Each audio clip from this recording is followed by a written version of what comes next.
Assalamualaikum warahmatullahi wabarakatuh. Selamat malam semuanya. Selamat pagi, siang, sore bagi kalian yang nonton video ini di waktu tersebut. Kembali lagi bersama saya Yani Hidayat di channel Jaya Goib. Sebelumnya saya mohon maaf kepada kalian subscriber lama ataupun subscriber baru saya. Saya jarang upload gitu ya. Saya jarang buat konten di channel ini. Saya juga sempat vakum beberapa tahun ke belakang dikarenakan saya sekolah waktu itu, terus lanjut kerja juga, dan yang membantu pembuatan video fokus pada kehidupan masing-masing. Ada yang kerja juga, ada yang kuliah, terus ada yang sudah berkeluarga, jadi fokus dengan kesibukannya masing-masing gitu. Dan insya Allah untuk kedepannya channel ini akan upload walaupun hanya beberapa video dalam seminggu gitu ya. Saya minta dukungannya dari kalian, minta doanya juga dari kalian gitu ya. Saya tegaskan sebelumnya bahwa channel Jajal Goib ini bukan channel yang menjajal atau menjelajahi keseluruhan alam goib, bukan ya, bukan seperti itu. Channel Jajal Goib ini hanya menguak ya, menelusuri, mengupas ya, dan membuktikan bahwa yang goib itu ada gitu ya. Bukan berarti kami ataupun saya sendiri tidak percaya goib, bukan. Saya percaya goib, kami percaya goib, tim Jajal Goib juga percaya goib gitu ya. Tapi ini hanya sebatas menguak hal-hal kecil ya gitu dari alam goib gitu. Terlepas dari itu, kami pun masih awam. Kami sadar bahwa kami hanya manusia biasa, tidak punya apa-apa ya, tidak sebanding dengan Sang Pencipta. Maka dari itu YouTube ini hanya sebatas entertain gitu ya. Walaupun ada kejadian yang disengaja ataupun kejadian yang murni terjadi, saya tahu kalian orang yang cerdas gitu ya, mana yang A dan mana yang B gitu. Oh iya, saya tegaskan juga bahwa saya ini tidak berguru untuk memiliki ilmu apapun. Saya tidak memiliki kesaktian ilmu apapun ya. Saya ini murni orang biasa, murni manusia biasa yang mungkin ya ini diberi kepekaan terhadap hal-hal hal mistis gitu. Emang dari kecil saya sudah peka terhadap hal mistis gitu ya. Sekali lagi saya tegaskan, saya tidak berguru terhadap siapapun untuk memiliki ilmu apapun. Saya tidak berguru gitu. Langsung saja ke sharingnya. Saya akan sharing pengalaman saya waktu itu. Saya sempat kerja di Bandung gitu ya, di sebuah pabrik gitu.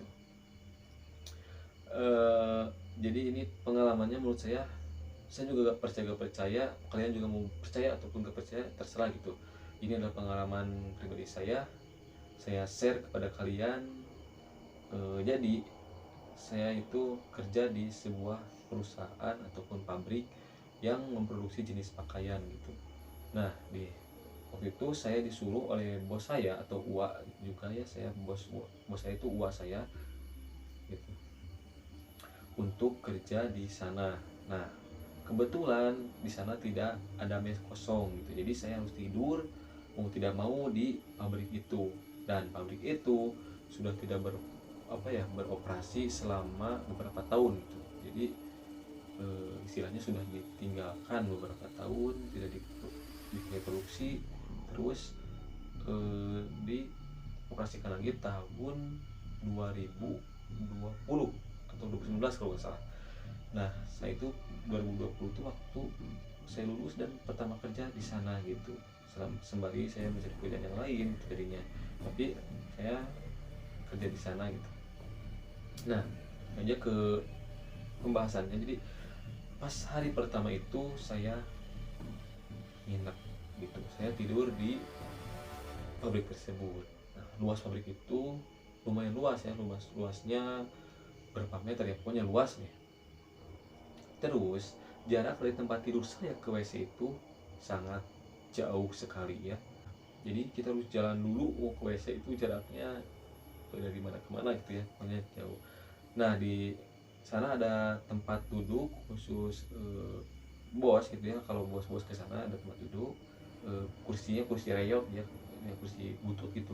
Terus eh, saya pertama bermalam itu hari pertama ini ya, hari pertama saya tidur di bawah di karung, terus saya digelar kain-kain yang belum jadi bahan itu saya gelarin di sana tempat saya tidur. Nah, saya itu beres kerja itu jam 5-an atau jam setengah 5-an, terus istirahat sampai jam 6, terus sholat maghrib, terus isya. Nah, setelah setengah 8 saya memutuskan untuk tidur.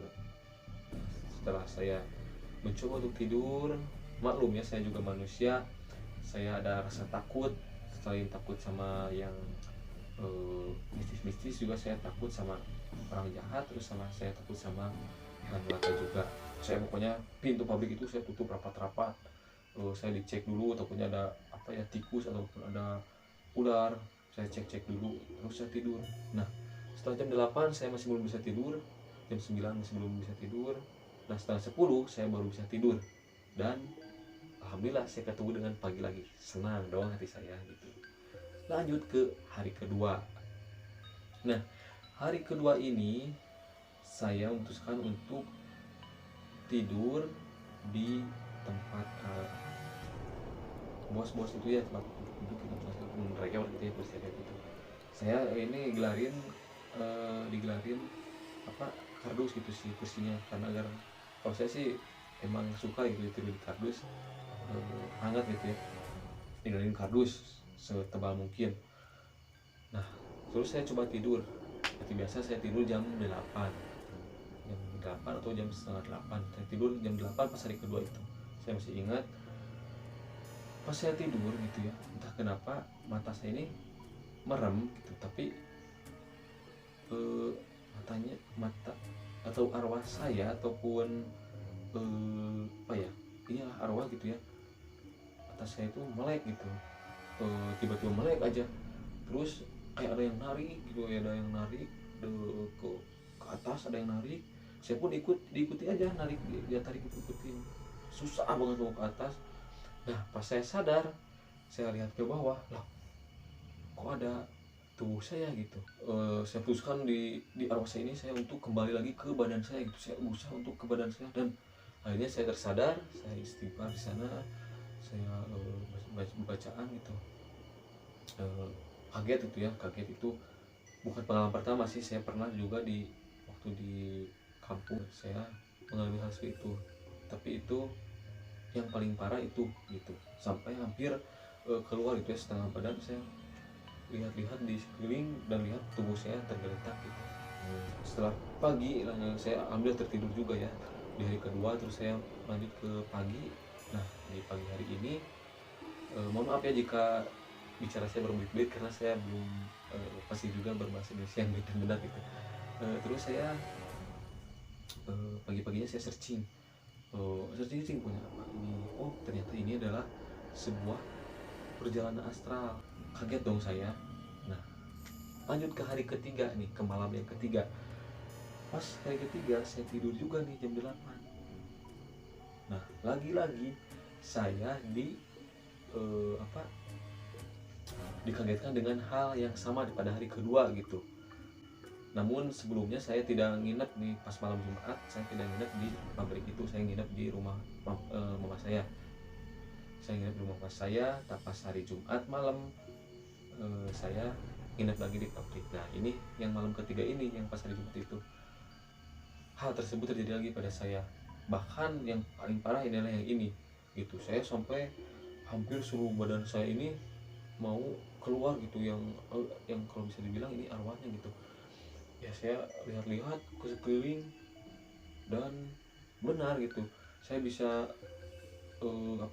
bisa melihat sekitar, tapi saya melihat diri saya berbaring gitu di kursi rayuan gitu. Saya lihat itu, saya kaget dong. Saya langsung ingin kembali ke tubuh saya, dan alhamdulillah saya bisa kembali ke tubuh saya dengan selamat gitu. Saya sedang bedan ini gitu campur aduk lah pokoknya, mana saya sendiri di sana. Tapi kan di samping pabrik juga ada mes gitu, mes orang-orang. Saya kan nggak tega membangun mereka malam-malam gitu, jadi saya minum air untuk menenangkan diri, terus saya tidur. Alhamdulillah saya tidur pulas sampai pagi juga. Yang paling anehnya lagi, saya itu pas malam minggu, saya itu maghrib habis sholat, nah pas selesai zikir saya duduk di kursi reot itu. Dan saya sih sebelumnya juga, hari sebelumnya saya sempat penasaran sama orang yang di pinggir mes gitu, apa sih kegiatannya di mes. Dia hanya seorang yang apa sih, yang tidak punya tempat tinggal, mungkin punya tapi gak tahu di mana. Saya juga kurang tahu soal orang itu, tapi orang itu hanya yang saya lihat dia suka mulung rongsokan, terus dia masuk ke rumah dan mengajak main anak dari temen di mes saya itu. Nah itu orangnya bapak, saya nggak tahu itu orangnya seperti apa. Yang jelas saya setelah pas hari malam minggu itu saya setelah sholat terus saya zikir di sana, saya mengalami hal aneh juga. Setelah saya zikir, saya duduk di kursi, saya kuplek HP sambil lihat-lihat. Saya simpan HP, saya melihat ke depan, terbang ke teras ke atas, terus jatuh lagi ke bawah, prak gitu. Kaget tuh saya pas dilihat dari ujung pintu masuk pabrik sampai ujung WC, hampir dekat ke ujung WC itu terasnya retak tanpa sebab apapun. Nah di situ anehnya, tanpa sebab apapun. Pikiran negatif saya gini, apakah karena orang di samping saya adalah dukun? Itu pikiran negatif saya yang punya ilmu, terus saya zikir di sana membuat tragedi ini, atau ada gempa yang tidak saya rasakan, atau panas yang terlalu terik. Nah kalau panas yang terlalu terik gitu, mungkin sudah dari dulu ini retak semua gitu. Terus kalau ada gempa, kenapa saya tidak merasakan dan orang-orang di mes tidak keluar gitu? Nah itu yang aneh.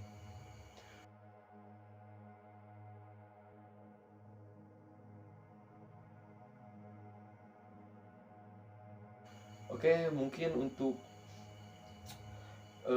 serinya cukup sekian ya. Mohon maaf bila ada kekurangan. Mungkin itu tadi pengalaman saya, itu real terjadi pada diri saya waktu itu saat kerja di Bandung ya. Jangan lupa subscribe channel ini, saksikan video-video selanjutnya. Untuk video kali ini cukup sekian, mohon maaf bila ada kekurangan. Wabillahi taufiq wal hidayah. Wassalamualaikum warahmatullahi wabarakatuh. Bila jahi malamu lawan takut.